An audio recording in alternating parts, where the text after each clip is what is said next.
ஸ்ரீ குருப்பியோ நமக. சௌந்தர்ய லஹரி 91 முதல் 100 வரை. பதன்யாச க்ரீடா பரிச்சயமிவாரப்து மனசக ஸ்கலந்தஸ்தே கேலம் பவன கலகம் சான ஜகதி அதஸ்தேஷாம் சிக்ஷாம் சுபகமணி மஞ்சீரரணிதச்சலா தாசக்ஷாணம் சரணகமலம் சாருச்சரிதே கதாஸ்தே மஞ்சத்வம் த்ரிஹிணஹரிருத்ரேஸ்வர பிருதக சிவஸ்வச்சச்சாயா கடித கபட பிரச்சத படக த்வதீயானாம் பாசாம் பிரதிபலன ராகாருணதயா ஷரீரி சிங்காரோ ரசைவ த்ரிஷாம் தோக்தி குதுகம் அராலாகேசேஷு பிரகிருதி சரளாமந்தஹசிதே சிரீஷாபாசித்தே திஷது பலசோபாகுச்சதடே பృஷம் தன்வீ மத்யே பృதுருரசிஜாரோக விஷயே ஜகத்ராதும் சம்போஹ ஜயதி கருணா காசிதருணா கலங்க கஸ்தூரி ரஜனிகரபிம்பம் ஜலமயம் கலாபிகர்பூரைः மரகதகரண்டம் நிபிடிதம்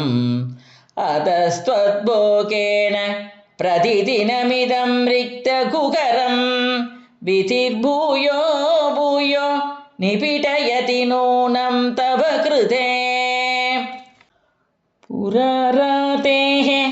அந்தఃபுரமசி தததஸ்த்வச்சரணயோः சபர்யாமர்யாதா தரளகரணானாம் அசுலபா ததாஹேதே நீதாः शतमकमुखाः सिद्धिमधुलां तव त्वारोभान्तस्थितिभिः अनिमात्याभिः अमराः कलत्रं वैतात्रं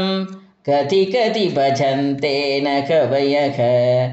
श्रियो देव्याः गोवा न भवति पदिः कैरपितनैः महादेवं हित्वा तव सति सतीनाम् अचरमे कुजाभ्याम् आसङ्गः कुरवकतरोरभि अशुलभः किरामाहुर्देवीं द्रिहिणगृहिणीम् आगमवितो हरे पत्नीं पद्मां हरसहचरीमत्रितनयां तुरीया काभित्वं दुरधिगमनिस्सीममहिमा महामाया विश्वं प्रमयसि परब्रह्ममहिषी कथाकाले मातः कथय कलिधा आलक्तकरसं पिबेयं विद्यार्थी तव चरणनिन्ने जनजलं प्रकृत्या मूकानामपि च कविता कारणतया कथा धत्ते वाणी मुखकमलताम्बूलरसतां सरस्वत्या लक्ष्म्या विधिहरिसपत्नो विहरते रतेः पातिव्रत्यं शिथिलयतिरम्येण वपुषा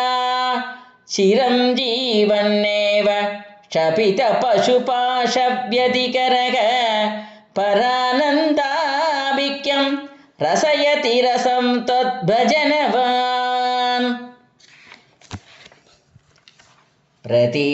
प्रदीपज्वालाभिः दिवसकरनीराजनविधिः सुधासूदे चन्द्रोपल जललवैरग्यरजना स्वकीयैरम्बोभिः सलिलनिधिसौहित्यकरणं त्वदीयाभिर्वाग्भिः तव जननि वाचां स्तुतिरियम्